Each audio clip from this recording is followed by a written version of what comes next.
तो टुडेज चाणक्य असम में बीजेपी को बम्पर बढ़त दे रहा है।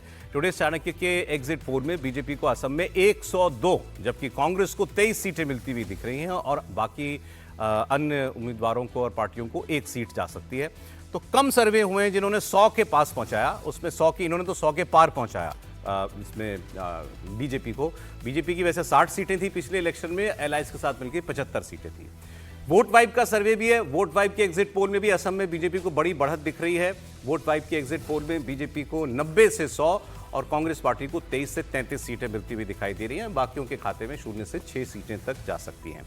तो असम में ट्रेंड बरकरार है। सारे एग्जिट पोल एक ही दिशा में जाते हुए दिख रहे हैं। अभी तक एक भी ऐसा पोल नहीं हुआ है जिसने ये बताया हो कि कांग्रेस पार्टी सरकार बना सकती है। सबने कम या ज्यादा मार्जिन के साथ भारतीय जनता पार्टी के तीसरी बार सत्ता में लौटने की भविष्यवाणी की है और इस सर्वे में तो दोनों सर्वे में 100 के पास पहुंचने की भी भविष्यवाणी की जा रही है।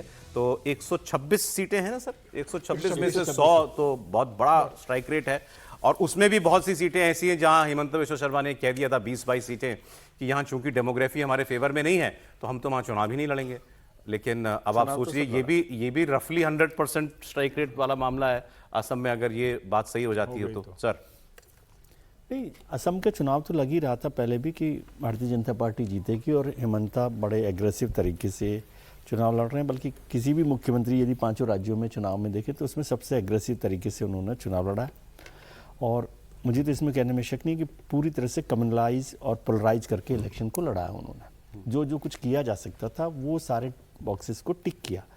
लेकिन उससे भी इम्पॉर्टेंट बात है कि इलेक्शन को कांग्रेस ने लड़ाई नहीं और उससे पहले ही छोड़ दिया।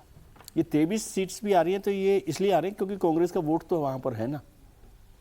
पार्टी लीडरशिप की तरफ से ये इलेक्शन लड़ा गया हो पूरी पॉलिसी के तौर पर, पूरी ताकत के साथ, शिद्दत के साथ, ऐसा मुझे नहीं लगता। और इसलिए भी हैरानी है कि प्रियंका जी वहाँ पर उसको सुपरवाइज कर रही थी, उसके बाद भी उनका इलेक्शन का जो मैनेजमेंट देखने वाला आदमी है वो पार्टी से वहाँ चला जाए। कांग्रेस और ये जो जीत दिख रही है उसमें भारतीय जनता पार्टी के अलावा कांग्रेस के बहुत सारे उम्मीदवार हैं जो आज बीजेपी के टिकट पर चुनाव लड़ रहे हैं।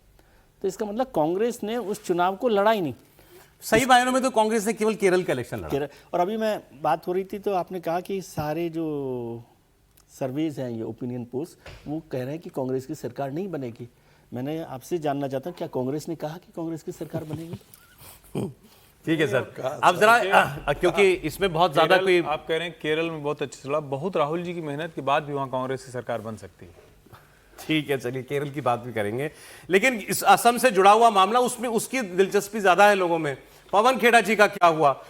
असम के इलेक्शन में ही पवन खेड़ा ने वो आरोप लगाए थे, जिसके बाद फिर असम की पुलिस उनको ढूंढने उनके दिल्ली के घर पे आई थी, फिर उनको तेलंगाना जाना पड़ा, वहां से बेल लेनी पड़ी, फिर सुप्रीम कोर्ट चली गई असम पुलिस। सुप्रीम कोर्ट ने कहा कि गुवाहाटी हाई कोर्ट जाइए, उनको वो रिलीफ कैंसिल कर दिया, होल्ड कर दिया तब तक के लिए। असम हाई कोर्ट ने कहा कस्टोडियल इंटेरोगेशन जरूरी है पवन खेड़ा की, हिरासत में लेके पूछताछ करनी चाहिए पुलिस को, और ताकि ये पता चल सके कि उन्होंने जो आरोप लगाए कि मुख्यमंत्री की पत्नी के पास 3-3 पासपोर्ट हैं और इनकी बेनामी संपत्तियां और कंपनियों में इन्वेस्टमेंट है विदेश में, ये इसके तार कहां से जुड़े हैं, कहां किसने इनको ये कागज दिए, और वो कागज फर्जी थे। ये भी कोर्ट ने माना कि ये तो प्रथम दृष्टया ही फर्जी दिखाई दे रहा है।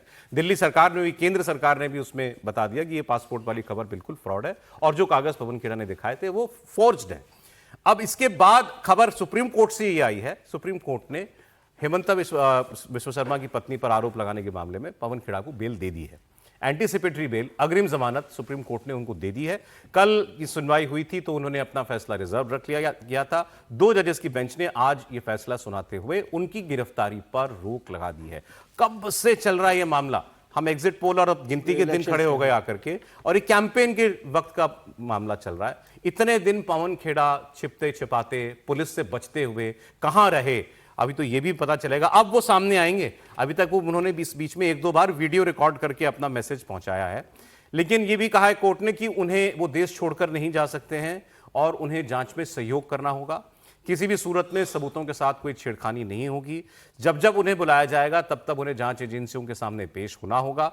ये निर्देश जो है उनको दिए गए हैं और उनकी तरफ से ये मुकदमा लड़ा था देश के जाने माने वकील अभिषेक मनु सिंघवी ने, जो खुद कांग्रेस पार्टी के सांसद भी हैं।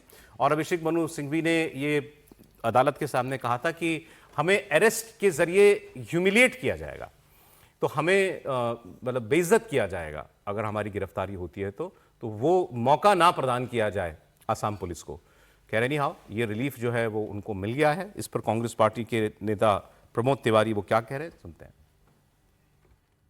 सच जीत गया, झूठ हार गया, न्याय जीत गया, अन्याय और अहंकार दोनों पराजित हो गए। पवन खेड़ा चेयरमैन हैं सबसे बड़े विरोधी दल के। उनके सामने जो तथ्य परोसे गए थे, जो तथ्य थे, वो उन्होंने रखा। अगर गलत था तो जो तथ्य था वो रखना चाहिए था चीफ मिनिस्टर को अपनी पत्नी के बारे में। आप मुकदमा दायर करके 24 घंटे भी नहीं बीते, अपमानित करने के लिए दिल्ली फोर्स भेज दी, हैदराबाद भेज दी। ये अहंकार है, ये न्याय की आवाज को दबाने की कोशिश है। अब मैं देखिए, क्योंकि अदालत के मामले हैं, वो भी सुप्रीम कोर्ट हाई कोर्ट के मामले हैं, इस पर टिप्पणी तो हम क्या करें, लेकिन जो फैक्ट्स हैं उससे कुछ सवाल जरूर उठते हैं। मतलब मेरे मन में ये सवाल है, जब पवन खेड़ा जी तेलंगाना हाई कोर्ट से इंटरिम बेल लेकर के, ट्रांजिट बेल लेकर के ये आए और असम पुलिस सुप्रीम कोर्ट पहुंची, तो सुप्रीम कोर्ट ने क्या कहा, आप गुवाहाटी हाई कोर्ट जाइए, गुवाहाटी हाई कोर्ट तय करेगा। गुवाहाटी हाई कोर्ट चले गए। गुवाहाटी हाई कोर्ट ने कहा कि कस्टोडियल इंटरोगेशन जरूरी है, बिल्कुल गिरफ्तारी होनी चाहिए। सुप्रीम कोर्ट के कहने पर ही गए थे ना वहां ये रिलीफ लेने के लिए। सो गुवाहाटी हाई कोर्ट ने अपनी बात कह दी, फिर सुप्रीम कोर्ट आ गए। अब फिर सुप्रीम कोर्ट कह रहा है कि बेल दे देते हैं, तो फिर ये क्यों घुमाया जाता है इतना? ये मतलब मैं बहुत मामला ना सर, इसको समझिए। सुप्रीम कोर्ट ने ये नहीं कहा था सर, सुप्रीम कोर्ट ने ये कहा था कि आप डायरेक्ट सुप्रीम कोर्ट नहीं आ सकते, पहले आप गुवाहाटी हाई कोर्ट जाइए, उसके बाद निर्णय जो होगा उसके बाद आप हमारे पास आ सकते हो, सीधे आप सुप्रीम कोर्ट नहीं आ सकते। मामला आसाम का है, आप पहले गुवाहाटी हाई कोर्ट जाइए। मगर फैसला आप ही ने करना था, आना आपके सुप्रीम पास ही कोर्ट था। का ऑब्जर्वेशन है, उसकी भी चर्चा कीजिए। हाँ जी, वो भी क्या? बहुत महत्वपूर्ण है कि क्यों दी अग्रिम जमानत उन्होंने। हाँ बताइए ना। हाँ, इसलिए दी क्योंकि उनने जो अभिषेक मनु सिंघवी हैं पवन खेड़ा साहब की तरफ से, मतलब पवन खेड़ा की तरफ से मानी ने, अभिषेक मनु सिंघवी इसमें इंपॉर्टेंट नहीं है, तो उनकी तरफ से कहा गया कि जो मुख्यमंत्री है उनकी जो रिएक्शन है, जो उनकी जुबान है, वो इस तरह की है कि यदि उनको अग्रिम जमानत नहीं मिली तो उन्हें ह्यूमिलिएट किया जाएगा। और सुप्रीम कोर्ट ने इस बात को माना है। तो इस पर भी चर्चा होनी चाहिए कि सुप्रीम कोर्ट ने जमानत क्यों दी। वो तो टेक्निकल मामला था, उनका भाई आप वहाँ से ले लेंगे, इधर का मामला है, गुवाहाटी में जाइए, गुवाहाटी से जो करना है वो करेगा। और गुवाहाटी हाई कोर्ट ने, इस पर भी सवाल हो सकता है, आप सुप्रीम कोर्ट पर सवाल कर रहे हैं तो इस पर भी सवाल कीजिए कि सुप्रीम हाई कोर्ट ने कस्टोडियल जो अरेस्ट की बात या कस्टोडियल इंक्वायरी की बात क्यों की, क्या ऐसा मसला क्या था जिस पर बात करनी चाहिए थी, और उसको सुप्रीम कोर्ट ने अग्रिम। और सुप्रीम कोर्ट की अग्रिम जमानत का मसला ये नहीं है कि ये केस से कोई उनको राहत मिल गई है, केस जो चल रहा है वो तो चलेगा, अग्रिम जमानत अलग चीज़ है। बार बार हम लोग कई बार इससे भी कंफ्यूज होते हैं कि अग्रिम जमानत मिल गई है तब ये रफा दफा हो गया। मामला रफा दफा नहीं होगा, मामला तो जो चल रहा होगा जैसे चला